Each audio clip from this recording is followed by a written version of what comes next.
तर धनंजय मुंडेंना तिथेच हटकायला हवं होतं. काँग्रेसच्या गुंगी गुडियावर रोहित पवारांनी प्रतिक्रिया दिलेली आहे. ही सगळ्यात मोठी बातमी आपण पाहतोय. धनंजय मुंडेंना तिथेच त्यांनी हटकायला हवं होतं. काँग्रेसच्या गुंगी गुडियावर रोहित पवारांनी सुद्धा प्रतिक्रिया दिलेली आहे.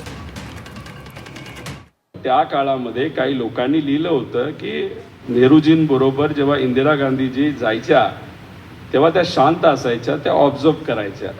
आणि लिहिणाऱ्या लोकांनी लिहिलं होतं की गुंगी गुडिया म्हणजे शांत. आणि काही लोकांनी भाषणाच्या माध्यमातून सुद्धा त्या गोष्टीचा उल्लेख केला होता. पण जेव्हा त्या पदाची जबाबदारी इंदिरा गांधीजींवर आली, या देशामध्ये आजपर्यंत जे कोणी प्रधानमंत्री झालेले आहेत सगळ्यात उत्कृष्ट काम जवाहरलाल नेहरू साहेबांनंतर जर कोणाचं असेल तर ते इंदिरा गांधींचं आहे.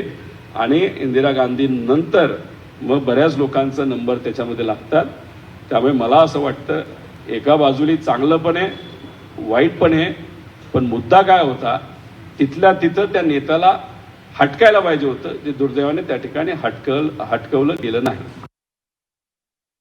न पॉझिटिव्हली घेऊ शकता न निगेटिव्हली घेऊ शकता. फक्त विषय एवढाच आहे की अनेक लोकांना अजितदादांची सवय झालेली आहे. दादा आक्रमक पद्धतीने भूमिका मांडायचे, बोलायचे. एखादा अन्याय त्या ठिकाणी झाला, किती मोठा नेता असेल तर गप्प बसायचे, नाही तर गप्प करायचे त्याला.